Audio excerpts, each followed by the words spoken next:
What's up guys, Asian here again with another build video, and today we're going to be going over the off-tank build that I use for Vet Cloudrest. So this is going to be focused in on a progression style guild, so you're not necessarily going to be kind of optimizing around penetration. You're not really going to be using things like Alkosh or anything like that. This is centered around progression, so this is more about surviving. This is more about making sure your team has the greatest chance of succeeding while you're learning +1, +2, even hard mode. So another thing also mentioned here is that this is optimized around the 3-tank strategy rather than the 2-tank strategy. So that's kind of what we're looking at. So this build is going to be used for the 2 off tanks for Zamaja, as well as potentially one of the tanks if you are tanking one of the side bosses, if you're doing a +1 or a +2 run, for example. You can go with this build or the main tank build if you are tanking the side bosses, the griffins and the riders, separately from the main boss. So this is going to be specifically for the Zamaja fight. So just like our other builds, we'll be going over our gear, our skills, our attributes, everything that you need to know in order to make this build yourself. And then because we won't really be talking about our rotation or anything, I'll be talking about why we're using certain skills here, why we're using certain gear sets, any sort of substitutions you might be able to make, and kind of how it all plays into the Zamaja fight in Cloudrest. So without further ado, let's go ahead and get started here. First thing we're going to go over is going to be our gear. So for our Monster Helm sets, we do have Earthgore. Earthgore comes from Bloodroot Forge, so you will need to have access to Horns of Reach DLC in order to get Earthgore. This is obviously here for that huge heal that you get. So whenever you heal a friendly target that's under 50% health, that does also include yourself. You conjure a pool of quenching blood underneath them, which soaks up one enemy placed effect instantly and heals all friendly targets in the area for 35, in this case, 34,500 health over 6 seconds. This effect can occur once every 35 seconds. So Earthgore is here for that additional burst heal that you might need while you're in the Shadow Realm, or even when you're up top, especially during execute phase. Earthgore is very, very strong to help you get back up to full health if you happen to get the Baneful Mark applied to you.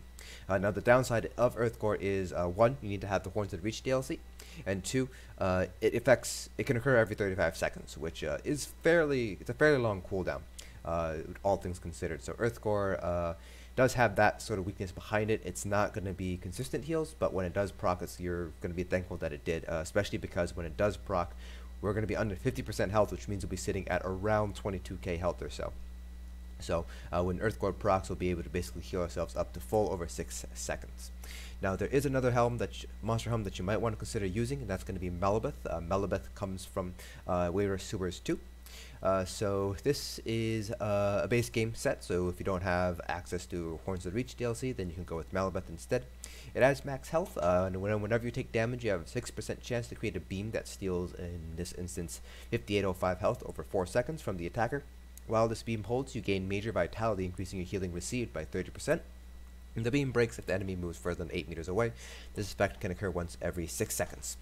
So this is particularly nice to have in order to get that additional heal. While the heal itself is not very strong, while you do have that heal, you gain major vitality, which increases the healing that you receive by 30%. So this is a nice way to basically maintain high major vitality uptime during a fight. It's not going to be quite as bursty as Earthgore. It's going to be, as you can tell, it's going to be pretty small overall. The base is 5805 plus the major vitality increases it by about 30%, so that'll really give you an additional about 1800 over 4 seconds. So it's not really all that strong. It's only going to be about 7.5k heals or so, and it does have a very small chance to proc. It's only 6% chance to proc whenever you take damage, but as an off tank, you will be taking several sources of damage throughout the fight, so you do have a fairly good chance to keep this procced, and when you do have it proc, you'll be able to get that major vitality, which really helps basically, especially in execute, heal yourself all the way back up to full, so that way you can get rid of Baneful Mark. It also gives you max health, which helps give you a little bit more survivability. It's 1206, which ends up getting increased by CP bonuses, passives, things like that. So it ends up being a little bit more than that. So that just helps you survive a little bit longer. So those are the 2 monster helm sets. Now, the first 5-piece set we're going to be using is going to be Plague Doctor. So this is really selfish. Off tanks are going to basically, because you're going to Shadow Realm very often, you will not be able to use Ebon, just because You won't be able to maintain it all the time if you're dropping down, unless both off tanks are wearing Ebon, which allows the main tank to wear Plague. That's one potential option there, but it's usually a lot better just to wear Plague here. So this is your typical selfish health set. You have 2 health, max health boost, so you get a 4% healing taken and the 4k additional max health with all gold. So this is probably going to be the go-to set for off tanks if you're progressing. Definitely Plague Doctor gives you the most amount of health for the least amount of effort. Now for our second set, I'm going with Eternal Yokeda here. I don't have the right traits, so normally I would have one Swift and 2 Harmony here. So we have 3 healthy here instead. So Eternal Yokeda, we found it to be, in Mayflower, to be incredibly useful for progression style guilds, for progression. You get basically a total of 8% additional healing taken, you get additional max health, you gain minor Aegis, which does affect the oblivion damage that you take, so it's really nice to have that additional 5% mitigation. And then 5 piece, when you die, you turn into a statue for 3 seconds and generate 200 ultimate. The effect is going to occur once every 10 seconds. You're immune to all negative effects while you're a statue, but you can still be healed. So this is really, really useful. When we've been progressing in Mayflower, we've been using Eternal Yokeda as the off tanks, and it actually has saved the group from a wipe multiple times. It's when it procs and execute, it basically gives you a little bit of additional breathing room for another tank to take taunt. If you happen to die in the Shadow Realm, you won't basically cause a group wipe. So if it procs while you're in the Shadow Realm, because you'll still be alive. It's incredibly useful. The downside is, of course, it can proc every 10 seconds or 10 minutes. So that's basically, you know, once every maybe every other pull. And so that's kind of the downside of Eternal Yokeda. So Eternal Yokeda can be gained from any of the Cryogorn trials. So that's Ethereal Archive, Hellra Citadel, or SO. It drops from all 3. So we have the rings and necklace here. We have weapons as well. So we have sword and shield, and then we have an ice staff on the back bar here. Now for our traits and enchants. So I stick with the typical of infused on our large pieces, including the shield with prismatic enchants on our large pieces, and then I have sturdy on my small pieces. That's what I found to be most useful for me. But you can go with different setups if you'd like. So the 3 main traits that you're going to want to look at are going to be infused for your large pieces, and then you can look at sturdy, which can be for small or large pieces, and then well fitted, which can also be for small or large pieces. So why well fitted? With well fitted, because you'll be running around fairly often during the fight, because the Maja up top ports around, and you'll be moving with the group. And down the Shadow Realm, the Zamaja also ports around, so you'll be running around. Basically helps conserve stamina while you're running around, sprinting from place to place, in order to, you know, keep that stamina for blocking rather than running around and sprinting. So well fitted is a potential option here if you would like, but I personally haven't had any issues with 3 infused and 4 sturdy. For our enchants for our small pieces, it's going to be max health. We just want to maximize our health in order to give us the best survivability. Now for our jewelry, like I mentioned, we have 3 healthy here, but it would normally be 1 swift and 2 harmony. You can go with 2 swift and 1 harmony if you'd like, or you can even stick with 3 healthy. I've been running 3 healthy for a while since while I'm researching swift and harmony on my jewelry traits, and I haven't had any issues at all. I've played around with 1 swift, 2 harmony on the PTS, and I found it to be really, really nice to have, particularly because we do use Blood Altar. And with 2 harmony, that's 70% increased healing on overflowing altar, which heals you for like 70% health. That's pretty big, even through the baneful mark debuff. It's a huge heal when you have 2 harmony. So I recommend going with swift and harmony. Swift again because you're running around a lot. It just helps you to get to where you need to be a little bit faster.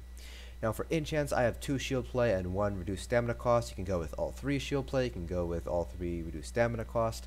You can even go with reduced potion cooldown glyphs if you would like, in order to drink your potions up a little bit faster, have higher uptime on your major vitality potions if you're using those. It's kind of up to you which enchants you want to do. I just stick with the classic 2 shield play, 1 reduced feat cost. I haven't had any issues at all. I would seriously consider going with reduce potion cooldown glyphs, so I have better uptime on major vitality, especially during execute, just because you're not really blocking all too much as you're off tank. You're basically blocking during execute, and then again while you're in the Shadow Realm. So overall you're not actually spending that much time during the fight actually blocking, so shield play isn't really as important here. You might want to again consider using potion cooldown glyphs, so that way you have better uptime on major vitality. For our weapon, we're going with this typical infused crusher enchant. We still want to give as much penetration as we can for our DPS. Then the back bar infused with a weakening enchant. You can double up with crusher if you would like. It's kind of up to you. I like the weakening enchant. I'm not 100% certain what is affected by weakening and what is not affected by weakening, but it's better to have that there just in case it does happen to weaken things like crushing darkness and the balls and the I know it won't affect the creepers, but on the off chance that it does, it's nice to have that damage reduction there. You don't have to use an ice staff. You can go with a lightning staff if you'd like, or an inferno staff. It's kind of up to you. I'm just going with the ice staff because you do get some additional block mitigation with the ancient knowledge passive. That's just really nice to have. If you do happen to be caught blocking on your back bar here, at least with the ice staff, you still have a little bit of additional damage mitigation that you wouldn't have if you were using a lightning staff on your back bar. Now, for our character sheet, I'm a Dark Elf, but as you guys all know, Argonians and Imperials are going to be the best race options for tanks. It doesn't really matter all too much what your race is ultimately.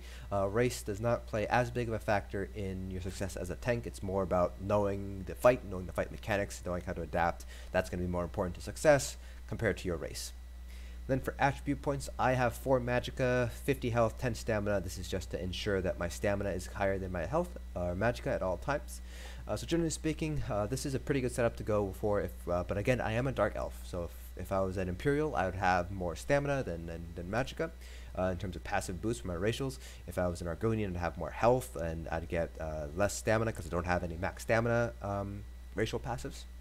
So just play around a little bit, kind of find what fits best for you. I recommend having at least 40k health for progression, and then once you hit that 40k, you can kind of play around with whatever remaining attribute points you have left. Just remember to make sure your stamina is going to be higher than your magicka, so that way when you pop an orb, you use a shard, you get stamina back and not magicka.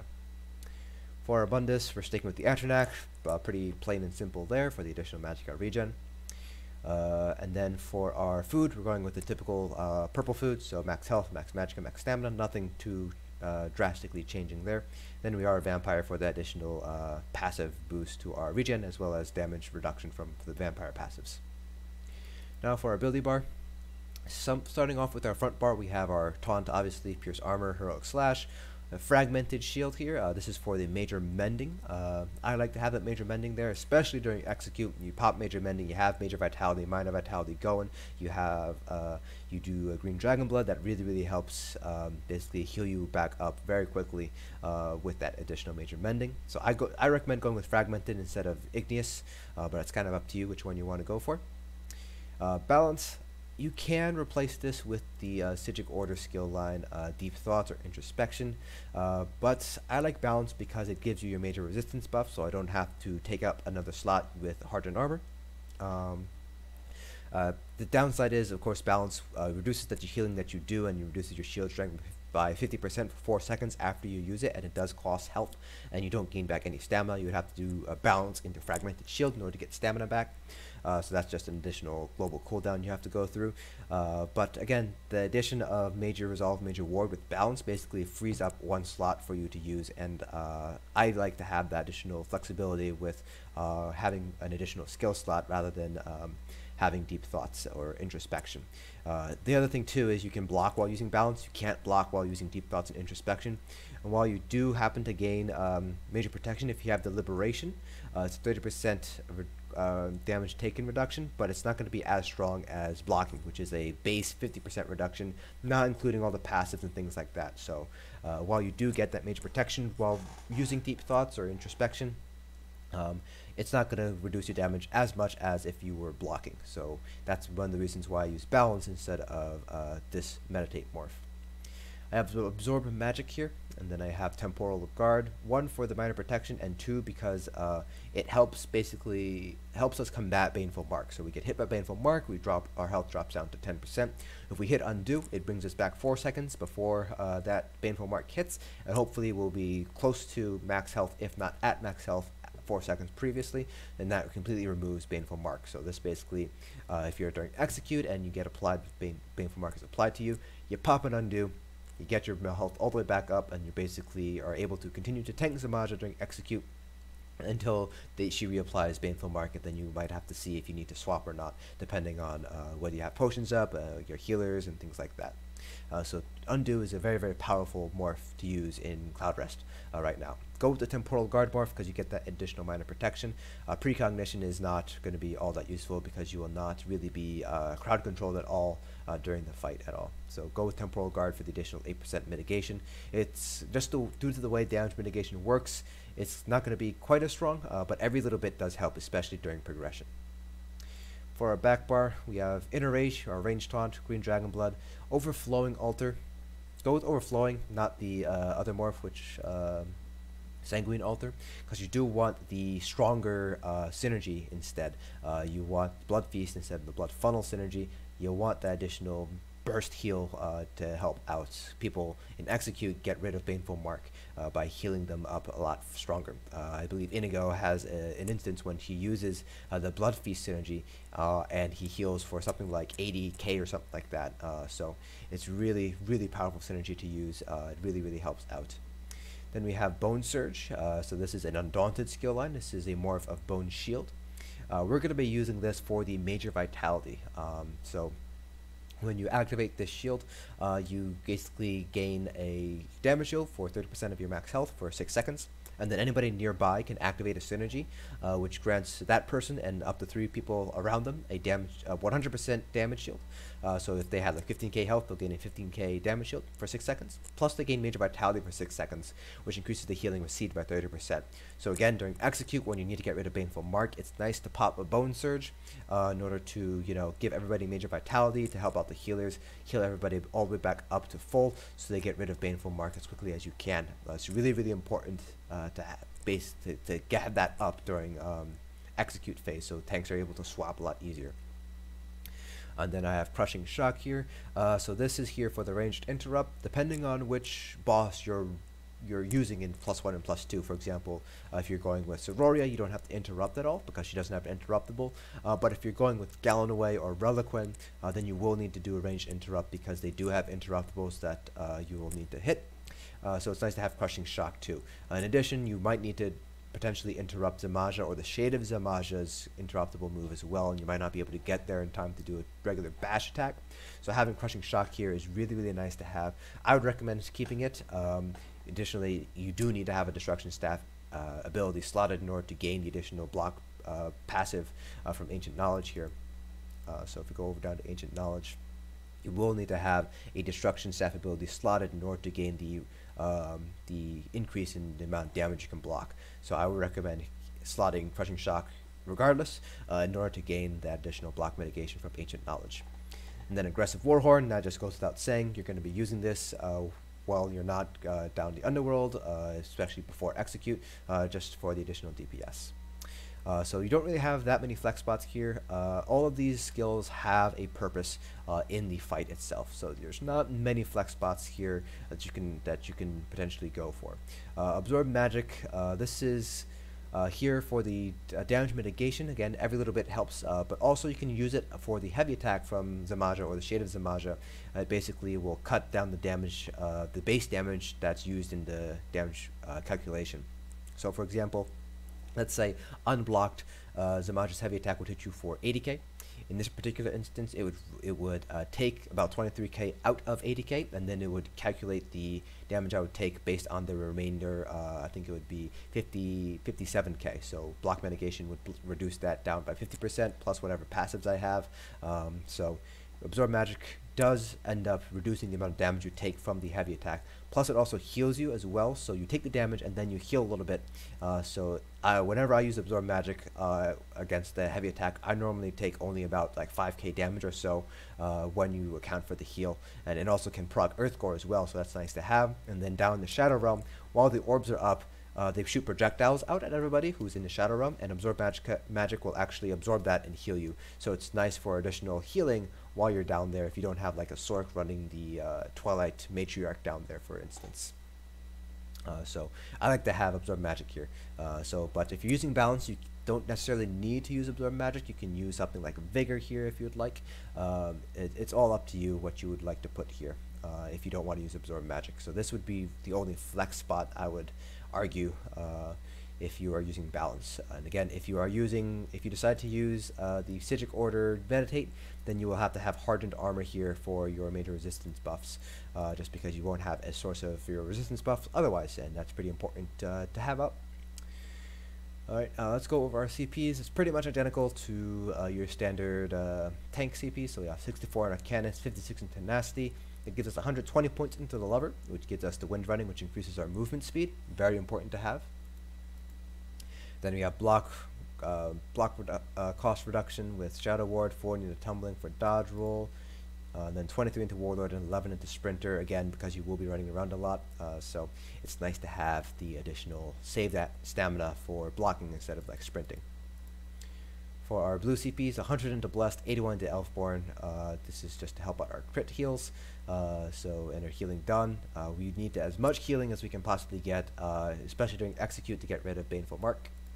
Then 45 into Precise Strikes, or I guess 44 is what you would actually want to hit for Precise Strikes to hit the jump point. But as long as you put like 30 in here, you'd be able to get the additional weapon crit. So you'd be able to crit heal with Vigor if you decide to use Vigor instead of Absorb Magic. And now for our red CPs. So as the off tank, you'll be taking primarily more magical damage compared to physical damage, at least in the Zamaja fight. If you are tanking the mini bosses, then you will be taking some physical damage. So this is why we still have some hardy points into hardy here. So we have 75 into Elemental Defender, 43 into hardy, 51 to thick skin, because there are still dots that are hitting you.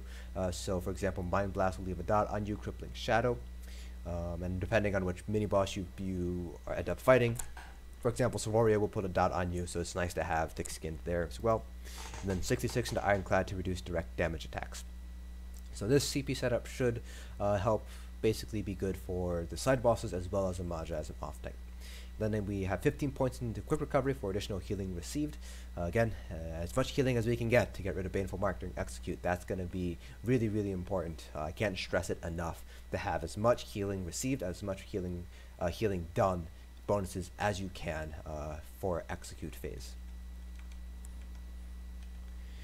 So that is pretty much it for the build itself. There's not really that many substitutions that I would recommend here. The only set that I would recommend, the only set that you could potentially replace here would be like Eternal Yokeda here. So you could replace it with something like Sanctuary to increase healing received by 12% for you and everybody around you. It makes more sense for the off tank to be using Sanctuary instead of the main tank, just because the off tank will be in the group. However, the main tank will also be up all the time, so it might make more sense for the main tank to be wearing it instead. But it's kind of up to you if you want to run Sanctuary or not. One thing to be careful of if you're doing Sanctuary is that the 4-piece does add max Magicka, so you will need to be careful to make sure your stamina ends up being greater than your Magicka, so you do need to take that additional Magicka bonus into consideration. Another one that you might want to use instead of Eternal Yokeda is going to be Dragonguard for reducing the cost of your ultimates. Baneful Mark does double the cost of ultimates, so for example Warhorn would cost 500 ultimate, so Necklace of the Dragon will just help reduce the cost of your ultimate, so you don't have to necessarily save up to like 300 or something ultimate for undo. Instead you'd only have to save up to just under 300 instead, so it's nice to have that option there. So those are the two sets that you might want to consider using instead of Eternal Yokeda. But I like to have Eternal Yokeda though. The statue proc has saved our lives and saved many a run from disaster. Plus the Minor Aegis does help out against, it's one of the few sources of protection from Oblivion damage, so I like to have Eternal Yokeda for this fight.